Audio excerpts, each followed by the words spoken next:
Today I have a Teddy Ruxpin book called Adventure in the Snow, and I think it came out of an oatmeal container because it says a gift to you from Instant Quaker Oatmeal.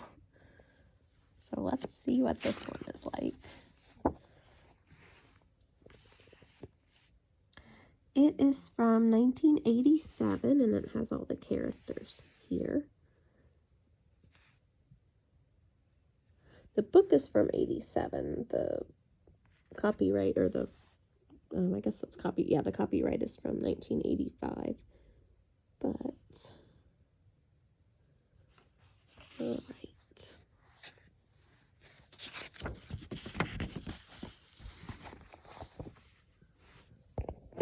Okay, let's get started. It was a very cold winter day in Grundo. It was also the day of the great sled race, and everyone in Grundo was excited. "Come on, Teddy, come on, Gimmick," shouted Grubby. "We gotta get out there and practice." "Don't worry, Grubby," Teddy said. "We practiced a lot yesterday." "And besides, we haven't had our breakfast yet," added Newton Gimmick.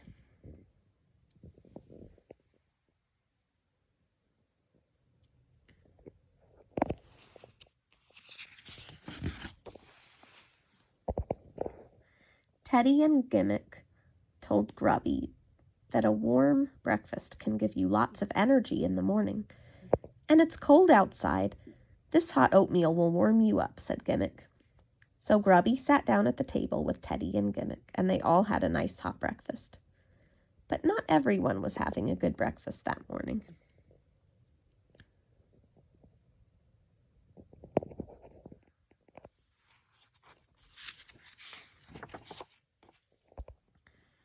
"I'm hungry, Tweez," L.B. the bounder complained. "Can't we eat breakfast first?" "No time, L.B., Tweeg replied. "We gotta win that sled race, and I know only one way to do it."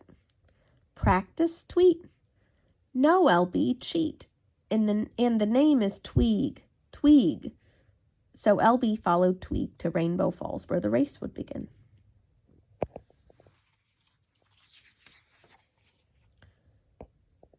"Help me with these sleds, L.B., Tweeg demanded. The sleds had been left at the falls overnight, so they would be ready for the race in the morning. One by one, Tweeg and L.B. dipped the sleds into the water beneath Rainbow Falls. Then they threw the sleds on top of each other in a big pile. "Now they'll never win the race, and we will come in first," said Tweeg. "Good idea, Tweep. Those sleds are starting to freeze already," replied L.B. They called him Tweep. By this time, all of Teddy's friends in Grundo had eaten a hot breakfast, and they had lots of energy. "I feel great, fellas. Thanks for suggesting breakfast," Grubby said. "Now let's go win that race." Everyone met at Rainbow Falls to get their sleds. "What happened?" cried the anythings. The sleds were now a giant sled sickle.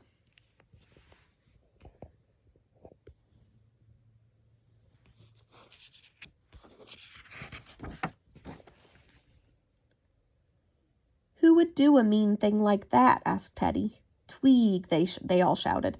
"We'll never get them apart," cried the Fobs. "Brrr," cried Wooly. "Are you cold?" asked Teddy. "No, I'm mad," said Wooly. Then with his bare hands the Woolly Whatsit pulled the frozen sleds apart from each other.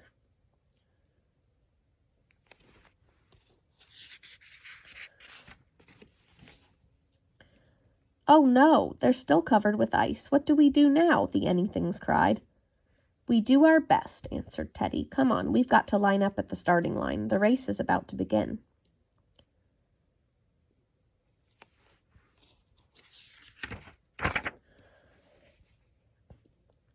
We've gotta win this race," said Grubby. "We've gotta show that old Tweeg that a little ice won't stop us." Tweeg and L.B. were feeling pretty sure they'd win. "Those sleds won't be any good to them now," said Tweeg. "They'll hardly move." "I can hardly move, Tweesh," L.B. moaned. "I'm hungry and I'm tired." Then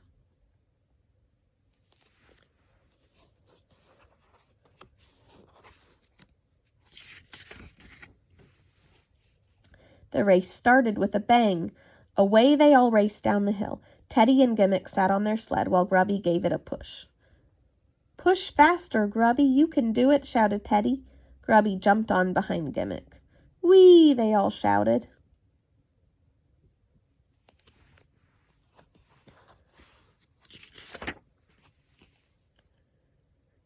"Hey, how come those guys are going so fast?" asked Tweeg. That's when Tweeg noticed that his plan hadn't worked at all. In fact, the ice that had formed on the runners made the sleds race even faster. Then Wooly What's-It raced right past them. "Hey, this is great," shouted Wooly on his sled. "Look out below." "We're right behind you, Wooly," cried the Fobs.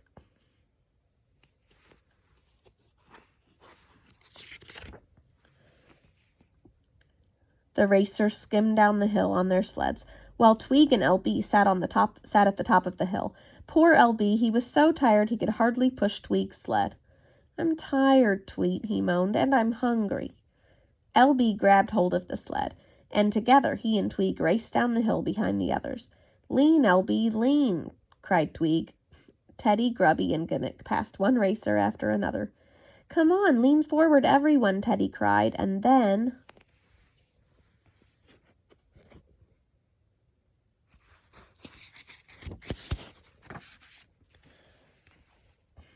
Teddy and his team crossed the finish line first. "Hooray! Hooray for Teddy, Grubby, and Gimmick!" everyone shouted. "Good race," said Wooly as he patted Teddy on the back. Tweeg and LB finished last. "Now can we eat, Tweeg?" LB asked. "Oh, how can you think about food?" Tweeg asked sadly. "We lost."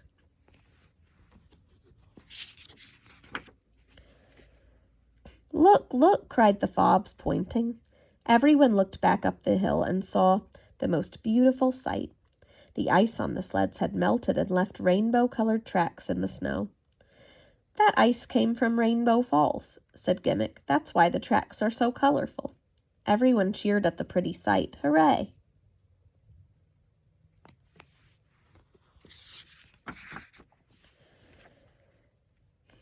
Then Teddy was asked to say a few words. "Speech, speech," they all shouted. "Well," Teddy began, "I couldn't have done it without my friends, Grubby and Newton Gimmick. We're a team, and we practiced." "And it also helped to have a hot breakfast," Grubby added. Teddy and Gimmick smiled.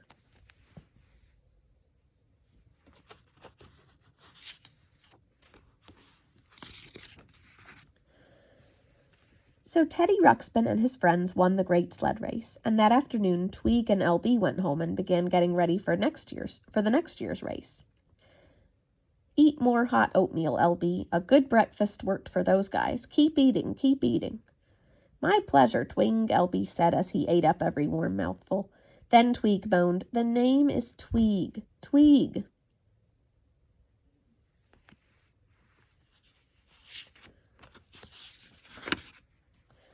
Ooh, I like seeing the map of the world. All right, it's called the Land of Grundo. Let's look at it close. There's a mushroom forest, and next to that is the Great Desert. Then, let's see, Wizard of Weegi Trembly Faults. Grunges. Moss Forest. Hard to find city. King Nogberts. And let's see what's over here on this side. Woodley Bog. Bounder Pass. Gimmick's Valley. Bogley Woods. There's where Wooly lives.